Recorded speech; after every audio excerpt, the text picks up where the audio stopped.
नमस्कार मैत्रिणींनो, स्वागत आहे तुमचं राणी फॅशन डिझायनर या चॅनलमध्ये। तर मैत्रिणींनो, आजपासून आपल्या क्लासला सुरुवात होत आहे। आज आपल्या क्लासचा पहिला दिवस आहे। तर काही अशा महत्त्वाच्या गोष्टी मी आजच्या दिवशी तुम्हाला सांगणार आहे, ते तुम्हाला लक्षात ठेवायचे आहे। तुम्हाला एक नोटबुक घ्यायची आहे। त्या नोटबुकमध्ये मी जे बारीक सारीक टिप्स तुम्हाला सांगणार आहे ते तुम्हाला लिहून घ्यायचं आहे।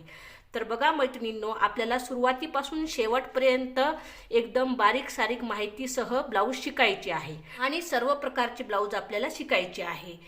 फोर टक्स ब्लाऊज, कटोरीचे ब्लाऊज, प्रिन्सेस कट ब्लाऊज, त्यासोबतच पॅडेड ब्लाऊज, हे सर्व प्रकारचे ब्लाऊज मी तुम्हाला शिकवणार आहे। तर बघा मैत्रिणींनो, सर्वात आधी मला तुम्हाला एक सांगायचे आहे की तुम्ही मशीन काम तर करता, पण मशीन काम शिकते वेळेस तुम्हाला अशा बारीक बारीक टिप्स असतात, त्या तुम्हाला सांगितल्या जात नाही। मी असे प्रत्येक वेळेसच म्हणणार नाही की तुम्हाला सांगितले जात नाही, पण कुठे कुठे असे होते की बारीक सारीक गोष्टी शिवणकाम शिकवत असताना सांगत नाहीत। त्यामुळे काय होतो, ज्या वेळेस तुम्ही ब्लाऊज शिवता त्यावेळेस तुम्हाला कटिंगमध्ये म्हणा किंवा शिवताना प्रॉब्लेम निर्माण होतो, जसे की बारीक सारीक गोष्टी। तर बघा, आता मी तुम्हाला सांगणार आहे की तुम्हाला जर कटोरी ब्लाऊज शिकायचा असेल तर त्यामध्ये बघा, जे गळ्याचा गोठ असतो, गोठसाठी तिरप्या लाईनमध्ये पट्ट्या कट कराव्या लागतात, अशा तिरप्या लाईनमध्ये। तर तुम्ही काय करता, सरळ लाईनमध्ये पट्ट्या कट करतात, त्यामुळे आपला गोठ हा उलटा पडतो। तर मशीन कामाच्या वेळेस जेव्हा आपण शिकतो त्यावेळेस आपल्याला काय करतात की पट्ट्या ह्या कापून दाखवतात, पण त्या तिरकस लाईनमध्येच कापावे लागतात, हे कुणी सांगत नाही। आपल्याला काय वाटते की पट्ट्या ह्या सरळ लाईनमध्ये कापायच्या आहेत आणि आपला गोठा उलटा पडतो। हा झाला एक मेन पॉईंट। दुसरी गोष्ट म्हणजे ज्यावेळेस आपण कटोरीचे ब्लाऊज शिकतो त्यावेळेस कटोरी ही या आकाराची यायला हवी। बऱ्याचदा काय होते, कटोरीचा आकार हा लंबा असतो, बघा असा लंबा असतो। लंबी कटोरी कधीही नसते, कटोरी ही गोलच असायला हवी। हा मेन पॉईंट, हे मी तुम्हाला शिकवणार आहे। कधीही कटोरी ही गोलच दिसायला हवी, त्यामुळे तुमची कटोरी ही छातीमध्ये परफेक्ट बसते, हे तुमच्या लक्षात आले। आणि ज्यावेळेस आपण प्रिन्सेस कट ब्लाऊज शिकतो त्यावेळेस काय होतो बघा, आता इथे मी तुम्हाला आकार काढून दाखवते। बघा, हा झाला ब्लाऊज। तर प्रिन्सेस कटचा आकार बघा हा असा असतो। तर हा आकार फक्त आपल्या ब्लाऊजमध्ये येतो, पण जो इथे उभार यायला हवा, जो इथे छातीचा भाग, कटोरीचा भाग यायला हवा, तो येत नाही। आपल्या ब्लाऊजला प्रिन्सेस कटचा असा आकार येतो। तुम्ही खूप साऱ्या मैत्रिणीचे ब्लाऊज बघितले असेल, त्यामध्ये असा प्रिन्सेस कटचा उभार येत नाही, बघा हा जो उभार यायला पाहिजे छातीमध्ये तो येत नाही। तर फक्त असा आकार येतो, त्या ब्लाऊजला फक्त असा आकार दिलेला असतो आणि असा उभार दिलेला नसतो, त्यामुळे तो प्रिन्सेस कटचा ब्लाऊज तुम्हाला कसाच बसत नाही। तर ही चूक आपल्याला करायची नाही। ब्लाऊज प्रिन्सेस कट असूनही तो व्यवस्थित बसला पाहिजे, त्यासोबतच त्याचा आकार सुद्धा व्यवस्थित यायला हवा। तर हा मेन पॉईंट आपल्याला शिकायचा आहे। बारीक बारीक गोष्टी मी माझ्या क्लासेसमध्ये सांगणार आहे, कुठेही बारीक गोष्ट मागे सोडणार नाही, जेणेकरून ब्लाऊज तुम्हाला एकदम परफेक्ट शिवता येईल। तर शिवणकाम आपण इंचामध्ये शिकणार आहोत, पण आपल्याला सेंटीमीटरचा सुद्धा उपयोग होणार आहे। तर बघा, हे ब्लाऊज पीस आहे। तर ब्लाऊज पीस हे साधारणतः 75 सेंटीमीटर किंवा 80 सेंटीमीटरचा असतो। तर हा ब्लाऊज तुम्हाला 38 साईजपर्यंत माप असले त्या बाईला शिवता येतो। टेपमध्ये बघा, एका साईडला इंचाचे आकडे दिलेले असते, जे मोठे मोठे असते ते इंचाचे आकडे दिलेले असते आणि जे खाली दिलेले असते ते सेंटीमीटरचे आकडे दिलेले असतात। तर सेंटीमीटरचा वापर आपल्याला साडीमधून जे ब्लाऊज पीस कट करावे लागते त्यासाठी होणार आहे, किंवा एखाद्या कस्टमरला ब्लाऊज शिवायचा आहे तर तो ब्लाऊज त्यांना बसतो का, त्या पिसामध्ये तो ब्लाऊज होईल का, त्यासाठी आपल्याला सेंटीमीटरने ब्लाऊज मोजावे लागतील, म्हणजे तो ब्लाऊज पीस मोजावा लागतो। सर्वप्रथम मी तुम्हाला साईज सांगणार आहे। आपल्या ब्लाऊजची साईज असते, आता जे नवीन शिकणारे आहे त्यांना साईजच माहीत नसते, साईज म्हणजे काय समजा। तर बघा, 28 साईज असते, 30 असते, 32, 34, 36, हे जसे जसे तुम्ही शिकत जाल त्यावेळेस तुमच्या लक्षात येणारच आहे। तर ही साईज म्हणजे बघा, हे जे आपण इथून इथपर्यंत जे मोजतो त्याच्या दुप्पट, म्हणजे ही समोरची साईड आणि मागची साईड मिळून जी माप तयार होते त्याला आपण या साईजचे ब्लाऊज असे म्हणत असतो. हे तुमच्या लक्षात आलेच असेल. तर आज पहिल्या दिवशी मी तुम्हाला संपूर्ण माहिती यासाठी सांगणार आहे की बारीक सारीक ज्या बेसिक गोष्टी असतात ते तुमच्या लक्षात यायला हव्यात.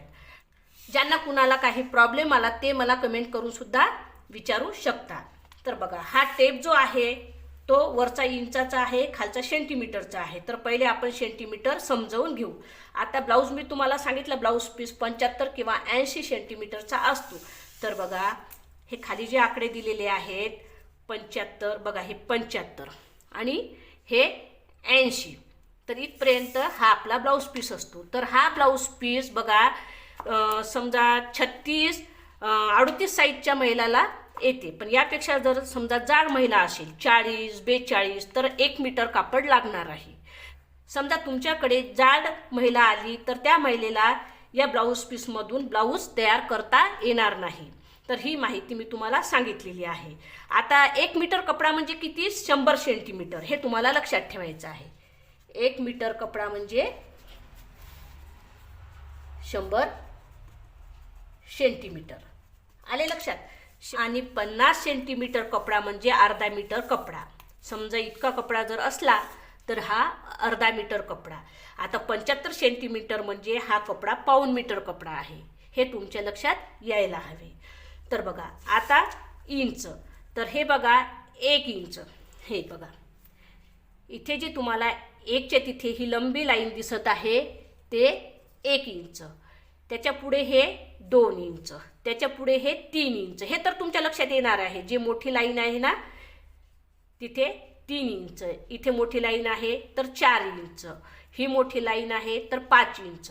तर असे आकडे आहेत समजा. आता त्याच्याही जे मधात लंबी रेस आहे बघा, 1च्या मधात ही लंबी रेस आहे तर हा अर्धा इंच झाले. हे 1 इंच, त्याच्या पुढे बघा 1 2 3, चौथी जी रेस आहे ती 1.5 इंच. म्हणजे बघा इथे बाण दिसतच आहे. जो हा बाण दिसत आहे 1 आणि 2च्या मधात तो अर्धा, म्हणजे 1च्या नंतर जो अर्धा आहे तो 1.5 इंच, 2च्या नंतर जो अर्धा आहे ते 2.5 इंच, 3च्या नंतर जे अर्धा आहे ते 3.5 इंच. आले लक्षात? आणि बघा आता इथे लोखंडी पट्टी आल्यामुळे तुम्हाला दिसत नाही. तर 1 2 3 ह्या 3 रेगा, समजा इथे जो मार्किंग आहे ते आहे पाव इंच. आता समोर सांगते, समजा हे अर्धा इंच, त्याच्या पुढे 1 रेस सोडून पाऊण इंच, त्याच्या पुढे 1 रेस सोडून 1 इंच, त्याच्या पुढे 1 रेस सोडून 1.25 इंच. 1.25 म्हणजे 1 आणि पाव इंच. 1 आणि पाव इंच असला तर 1.25 इंच. पुन्हा 1 रेस सोडून 1.5 इंच, पुन्हा 1 रेस सोडून हे झाला पाऊण इंच झाले.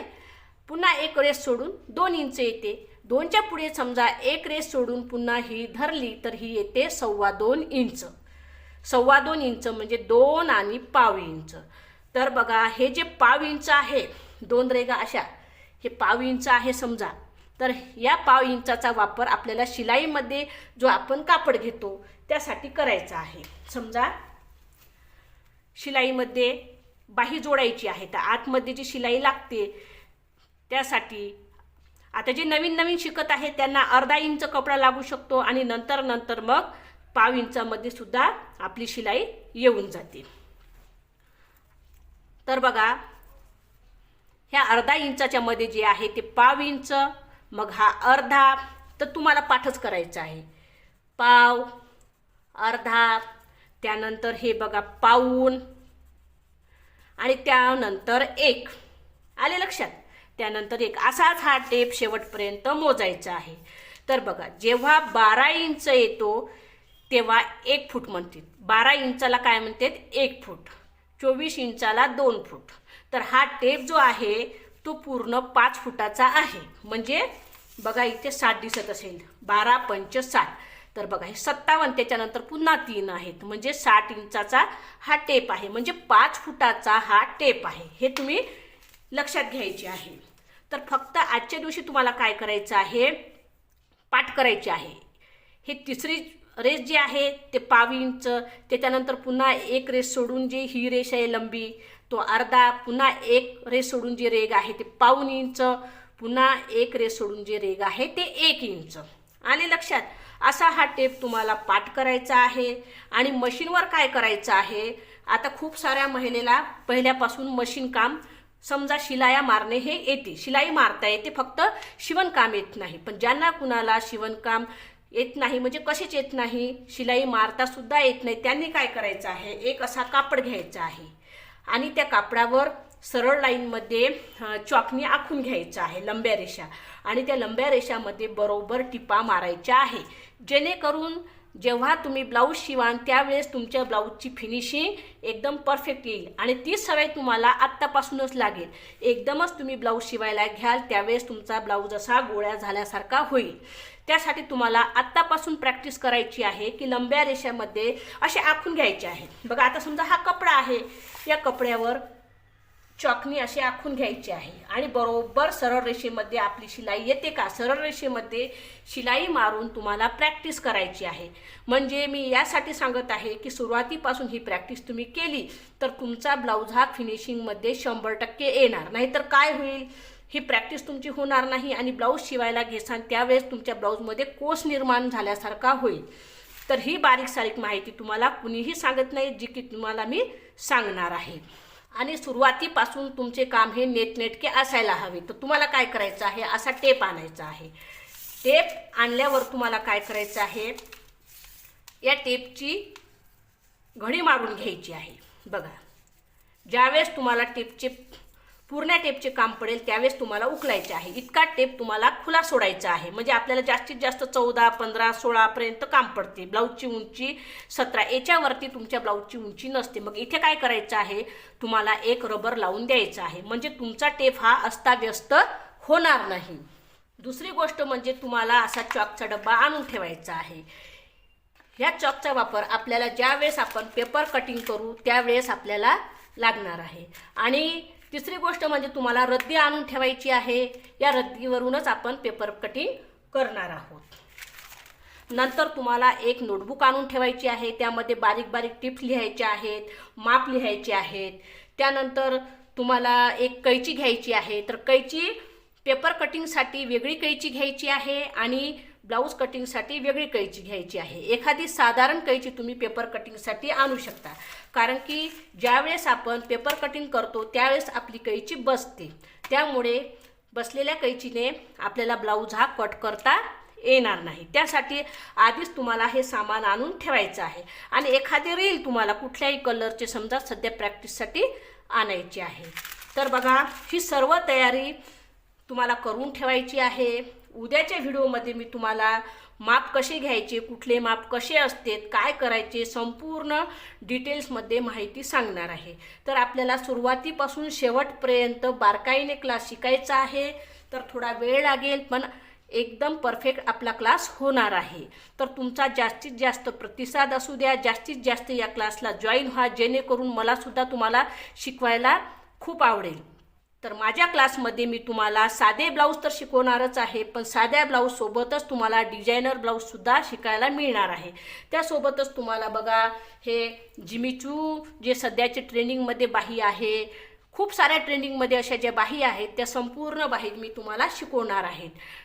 तर आजच्या व्हिडिओला जास्तीत जास्त लोकांपर्यंत शेअर करा. चला भेटूया उद्याच्या व्हिडिओमध्ये. धन्यवाद.